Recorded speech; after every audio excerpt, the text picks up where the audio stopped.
Hopefully you can't hear that, but it's the sound of, I think the sky falling. I thought I did hear a little kind of binging sound. Is that not what you're referring to? Yeah, it might be. I mean, it's like dumping outside. Like rain? Yeah. Oh, yeah. Oh, Oh, yeah. It's probably we had coming so your way. much good weather. Like I had to go out this morning, drive my wife somewhere, and I was like, "What the hell? It's cold out." Like I Yeah. thought spring had come. What has happened I here? was trying to find the radar, but oh, yeah. Oh, yeah. Yeah, you got some rain coming your way, I bet. Hooray! Yeah. Yeah. But I can tell you one thing that's not making it rain cash. You like that? You like Nice that? transition. Yep. Is Apple's HomePod, Mr. Paul? Yeah, I mean, I don't see how you could call this thing other than a failure. It's expensive, we know, but all Apple products are expensive, and Apple's user base has shown itself to be very excited to throw money at Apple for Mm-hmm. anything, good or bad. You know, there are big exceptions, of course. In fact, one of them was a speaker. Remember that iPod speaker they had, Yeah. the gigantic boombox looking thing? Anyway, yeah, this thing has less than 7% usage share in the United States, according to a recent report. A lot of people would kind of just nod their head and say, well, yeah, of course it doesn't. But actually, the fact that it's an Apple product and this is the United States is what makes that kind Mm-hmm. of unique because, again, you know, Apple's fans are what they are. And then they tend to have much higher usage and market share here in the U.S. than they do in most of the rest of the world. So I don't know. I don't know if this means they make a HomePod Air or something or a HomePod XR that's made of slightly less desirable materials. Maybe they could mine an asteroid or something. And I don't know what the hell they do these days. If you needed any proof that these things aren't selling all that well, Hmm. currently on Best Buy they have it on sale for $70 off. Yeah. Which you don't see Apple products go on sale all that often. They're No, selling well. although as of this year, that's Maybe actually that has changed, I guess, but that iPad deal I keep talking about that was Black Friday and then it was in mhm. December and then it was again in January is on again, by the way. Yeah. So if you want to get like the latest gen iPad, although they'll probably upgrade it soon this year, this coming quarter, it's actually a reasonable price on sale. Yeah. So $279 is at least according to Best Buy. Yeah. Maybe you can find it cheaper elsewhere. But Here's the problem. Well, there's a bunch of problems, right? So I'm not sure what this thing has by way of inputs. I'm going to guess because it's an Apple product, nothing. It's a little too lock into the Apple ecosystem, right? Mhm. And even in the scheme of things like Sonos, this is expensive, right? What's the going rate on two Sonos Ones right now? About $300, $349, I think. $349. Okay, so it's probably 300 on sale. $349 is the normal price. Mhm. What do you say this thing was on sale? 289, $279. 79, and the normal price is what? 350. 349. Yeah. So normally, the normal retail price of this thing, of one of these things, is the same as two Sonos. Yeah. I mean, the normal conversation we have about Sonos is super high audio quality. They're expensive, Yep. So, you kind of know what you're getting into there. Whatever. Those particular devices are expanding very soon. They'll support the Chromecast type stuff, Mhm. Google Cast through the Assistant. They support Amazon today. Obviously, they have their own stuff as well, and actually, they have app support. Yep. Google Play Music is one of the apps you can actually target directly to Yeah. Sonos and Spotify as well. Yeah, so there's your difference, Mhm. and yeah, it just doesn't make sense. These things should be expensive compared to smart speakers from like the major consumer electronics companies, Yeah. not compared to Sonos. Yeah, and the other problem with the HomePod, we're going to make some assumptions here that if you're buying an Apple product, you typically like more premium things. Is that fair to say? Yeah, Okay. you certainly like that perception. Yeah, Yeah, you at least like the perception. And so if you like high quality audio, you know that you're not going to get robust room filling sound out of a yarn ball. I mean, I'm sure they sound fine, but you're going to want a sub. You're going to want dedicated speakers for different parts of it. The other problem I have with this stupid thing and is that it's round and that they were like 360 audio. It's wonderful. Well, the problem Yeah. is that most people, you know where most people put speakers? Corners. Right. You don't need the other half of this device. Like, you want it. They're mostly discreet. Now, granted, some people will put them in a kitchen, which is fine, which is where you need it. But if you go look where a lot of people put speakers, it's in the corner of a room. It's in a bookshelf. That's a good point. I never thought of that. I'm thinking through the speakers. I don't have any speakers that aren't what I would call front firing. You know, obviously with bass, it can kind of go out of whatever direction. But right. That's that's funny. I wonder if you could gut that thing, and aside from the actual, internal cone of it, you could probably make 2 sets of speakers, or which is what you want. I mean, stereo audio will sound better than mono audio, and they can argue that this thing does stereo or whatever, but you're going to want 2 of them. And so that's where the Sonos value comes in. And the Sonos speakers, the Sonos One, sound pretty damn good for what they are. I don't know. You would never do this because you have Sonos speakers. But I recently, I guess I knew this and I kind of zoned out on it. But with the latest generation of the Amazon Echo speakers, at least, you can do this thing where you can stereo pair them, right? Which you can do in the Google ecosystem as well. But they sell like a subunit, right? Like a subwoofer. And you can buy 2 of those smart speakers, which are also cones, by the way, but whatever. And then a sub. And I want to say the total cost of that setup is $289 or somewhere around there. And you have one, though, right? You have the latest Amazon Echo Plus, right, with the fabric. Yeah, I'm looking at it right now. And how does that sound? Like, what's the sound? It's not as good as a single one, but if you paired 2 of those things with a sub, most people, I think, would be perfectly fine. That's what I was kind of driving at. I don't have a frame of reference for it. Yeah, it looks good. I like the idea of it. I want that kind of a thing. In fact, what they should sell is a set like I just described, where one of the 2 cones is just the speaker, right? That you only need the voice controls on one of them. Yep. It's software based, so you can figure out which one's left, right, depending on your needs. So if you want this microphone in a certain area, you can get it there. And then that thing would cost less, I'm sure, because of the circuitry that's not required, et cetera, et cetera. But anyway, there's another example. I don't know about the sound quality. I suspect it's pretty good. I suspect it's not as good as Sonos. I suspect it's not as good as what I have in my living room. But still, for a lot of people, smaller homes, apartments, whatever, just normal needs. I mean, most of us aren't audiophiles, right? I mean, I just like to listen to Spotify, or I want to listen to podcasts or whatever it is. That's a neat little upgrade. It's probably going from a smart speaker to that thing I just described is probably a little bit like going from your smart TV to smart TV with one of those, what do you call it, single speaker thing in the front, like a speaker bar or whatever. When it's just one thing, though, you only have the one like a thing. sound bar. Yeah. A sound bar.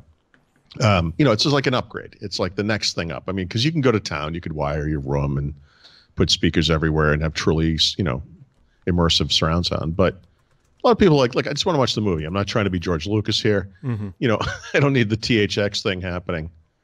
It seems like a good deal. Does the HomePod use Spotify yet? That's I kind of bet it doesn't. Because when it launched, it did not. I was trying Apple to figure that out. Yeah. That's okay. So regardless of whether Spotify is on there, I think it will be eventually. If it's not, I think it is. That's actually. Yep. Okay, so that's not literally the issue. The issue is that it's not widely open to everything. I mean, obviously, I should say, you can AirPlay from a phone or a tablet to this thing. So right. I guess I'm trying to figure out if that's what it is. Yeah, technically you would be able to play. You should be able to play anything on it. Oh yeah, here it is. It says, at least according to Gizmodo, who wrote about this, it says, yes, I can play Google Music, Apple Music, Spotify on the HomePod, but they all require AirPlay and an app. Yeah. Well, that's the lock-in, right? In other words, when you use a software-based scheme like Chromecast, and I go or Google Cast, whatever we're calling it this year. So I have Chromecast-based speakers. I have a phone. I don't need a Google phone, right? Unless, depending on the app. So Spotify will work with those speakers on an iPhone. Google Play Music will, obviously, because there's a little Chromecast icon in it. It's a thing you can arbitrarily add. But in Apple's scheme, you have to have an iPhone or an iPad. You have to have an Apple device, right? Because that's where you get the AirPlay from. It's not in the app. It's in the system software. That doesn't mean there isn't AirPlay compatible stuff in apps Right. on Android, I guess. I suppose that's something that can happen. I don't know anything about. I've never seen that, but I guess it's possible. But this is the lock-in thing. This is what they do. Yeah. I mean, so the only reason you would buy this is if not if you're an iPhone user, but if you're an Apple Music user, effectively, because I don't know why you would buy just a Siri cotton ball for your house. Sure. But You're also talking about $700 to get a stereo pair. There's no subwoofer capability. I'm sure this sounds great. That's kind of beside the point. But I don't know. I like $700. Paul, here's $700. Spend it on music. Yeah. Like, are you kidding me? This wouldn't even be part of the conversation. Mm-hmm. I don't know. Yeah. But speaking of music, Spotify bought a bunch of podcast apps. Yeah. Which is somewhat interesting because we do like one podcast a month or something. And yeah. Apparently there's money to be made in podcasting, Brad. We should look into that aspect of this. Podcasting is kind of we might be at peak podcast, by the way. Podcast has infiltrated the mainstream in a way that things usually don't in our world. It was with you. So we talked about Fortnite, and my wife came in, and it's like that. People know about podcasts, and they are increasingly turning to it as an option when they're commuting or working out or whatever it is. And there's all these little lists about the best podcasts to listen to, depending on what your interests are. And there's all kinds of stuff out there. It's great, but I have a feeling like this is like the bubble for podcasts. I think I think this is going to be it. I think this is where it goes. But I was talking to Andrew yesterday, and I think when you think about how Netflix and other services have disrupted TV, podcasts have disrupted radio. Right? This is the new radio.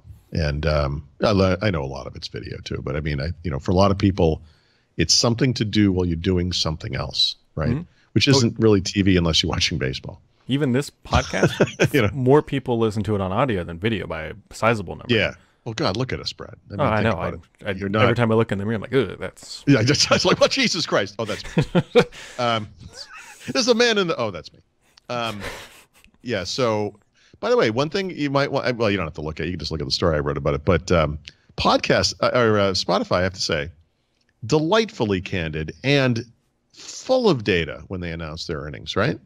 This is a company that until this past quarter has never made a profit. From what I can tell, they never will again. They're forecasting a big loss this year again because that's their model. They're trying to ramp up and get all these users. But they've actually been in business for 10 years, by the way. So they have done nothing but lose money and grow a user base that's actually astronomical. And they get incredible revenues off of paid subscribers. They get tiny revenues, relatively speaking, off of ad-based subscribers. I think kind of explains why Apple, when they entered this market, was like, look, we're not going to do the ad thing. There's almost no point in it. And plus, with their particular customer base, going for the version where they just pay us is seemingly working out for them. So whatever. But, I've covered Microsoft earnings for decades now. I look at Apple's earnings all the time, obviously Google's, other companies. And I have never seen a company be this transparent. It is eye-opening. It is a standard that all companies should be forced by law to follow. It's wonderful. They're not doing great, but it's amazing data. It's really, really nice. It is. There's an old adage or whatever, heritage, whatever you want to call it, in the finance world that says if a company wants their stock price to be priced accurately, they tell you a whole bunch of information. If they don't want their stock price to be priced accurately, they're ambiguous. And so that's... Yeah, actually, and on a related note, Spotify's one-time profit, and by profit I mean net income as well as operating income, was almost exclusively because they invested in some company that had an IPO in the quarter, so they got this infusion of cash. Like they claim that they would have been profitable anyway. They've never been profitable, and they're saying they're not going to be this year. So. Well, it's like Yahoo. Remember, Yahoo's finances were made up by like Yahoo Japan or whatever, which was technically a different subsidiary that they invested in and was just worth a whole bunch of money. Yeah. All right. So, okay, that's a good point. And I'll further that by saying does it matter, right? So you have a company like Google where 76 something percent, whatever the number is these days, of their revenues, it used to be 95% are derived solely from advertising, right? Yeah. They start all these other businesses. They've obviously search, but search is tied into advertising, but they have email and a web browser and a music service, and they go on, they have all these other bets they're making. They're called Alphabet now. Like, does it kind of matter? I mean, when Microsoft back in the day was, earned over half of its income, its revenues from Windows. So it was kind of the Windows company. Apple today earns, what's the figure, 76%-ish or somewhere around there. Revenues come from the iPhone, right? You could kind of, whether the income you're making comes directly from something that people associate with you or not, I don't know, maybe it doesn't matter. I mean, Yeah. If Spotify could exist as a company that invests in other firms and make money that way and then keep their service going as a result, I mean, I don't know. It's not exactly sustainable, I don't think. I mean, no, it is absolutely not. I'm just saying, yeah. Maybe I shouldn't be so cynical about it. Maybe you basically just described a hedge fund with a music business. Yes. Basically, what we're building is it's sort of the shape of a pyramid. And at the top, there's us. There's us. That's the money we make. But at the bottom, yeah. Interesting stuff. Interesting stuff. God, I got a thing in my throat. I apologize. Well, we're just gonna live stream your death. That's all we're looking for over here. Not too. I mean, I shouldn't say there's not a lot going on right now because obviously the Spotify stuff was pretty big deal. We got the music stuff going on, and then we got. I gotta tell you, I've played the hell out of that Apex game. Did you try it, by the way? Yeah. No. How is it? I like it. I like it. Played it more, and now you're like, this is actually going to work for me. I think so.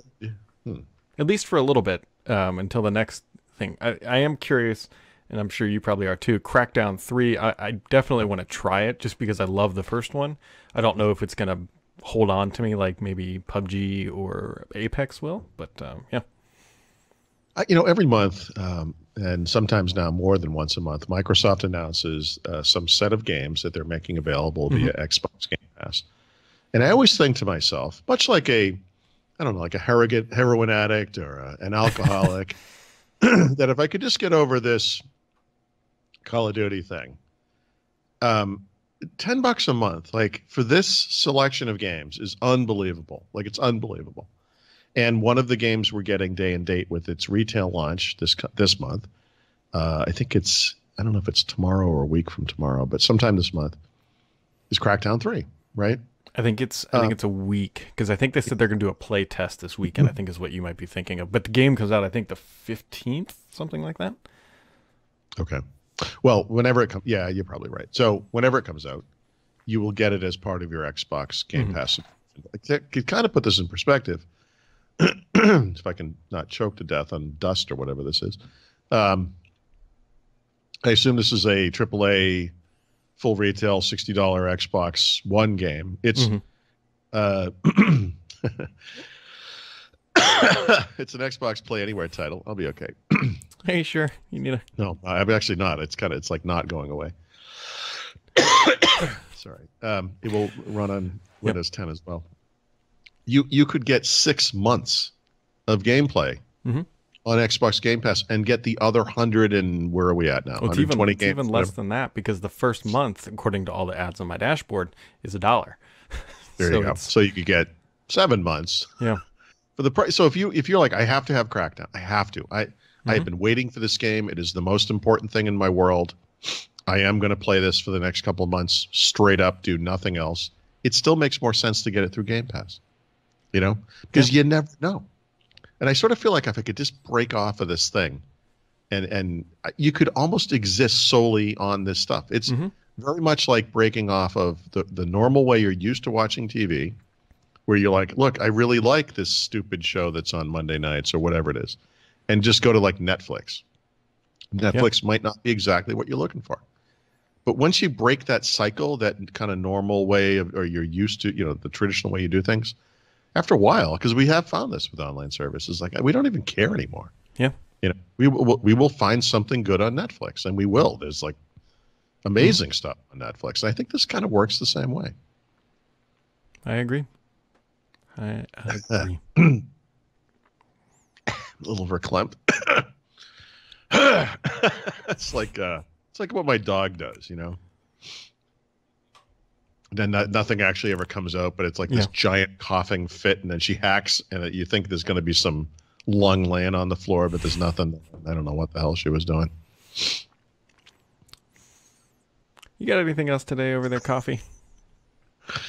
No, I just I published my iPhone X 10R review today. I got to say, I love this phone, and I'm eager to put it up next to an iPhone XS sometime. So maybe whenever I see you next, or if I just happen to be out in the world and someone has one, or I'm at a store or something. But I think this display is fantastic. It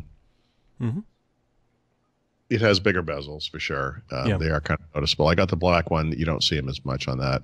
Smart. By the way, the iPhone case that they have for this thing, the one case, it's like the clear case, is the hardest case to remove I've ever experienced in my life. And so as soon as I got it, I put the case on it, and I started installing apps. And then I was like, you know what?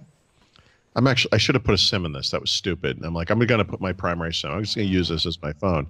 I was actually afraid I was going to snap this thing in half getting the case off. You know how you kind of put your thumbs around the corners and try to pop it off? Like it's kind of on there. Like I am really nervous about screwing with it now. Like so you should know that I don't know why Apple didn't put out the normal cases for this thing. I think that was a big mistake. Well, if that's their only mistake of the year, that's not too bad. Yes, that's going to doom the company. So, anyway, it's a great phone. We're good. What about you? Anything else going on today? Well, I finally published right before this podcast here the kind of how the gaming industry is going to shake up here because of streaming services. We've talked about it here, but your top level look is consoles aren't just going to be the next gen, because we've got Amazon, we've got Apple, we've got Microsoft, we've got Google, we've got Sony. Yeah. There's a whole bunch of people playing in this arena. And if you're a gamer, it's a good time. If you're Microsoft or Sony, you've got some competition. Yeah, this is kind of the perfect storm. It's the right time for this to start. I mean, not everyone is going to have that bandwidth or whatever that is necessary for this kind of service, but you have plenty of choices. Plenty of choices. Yeah, and I think this is, OnLive tried this a while back. That might have been a little too early, and maybe from the wrong place, because who the hell are these guys? But it's going to be an interesting year for sure. Yep. So that wraps it up for today, folks. We will be back tomorrow. Paul will have a glass of water, or hopefully be. I almost said I was going to say hopefully be dead, but that would be mean. Hopefully Paul is back and healthy as a horse. I have to finish scanning first, Brad. Then I can die.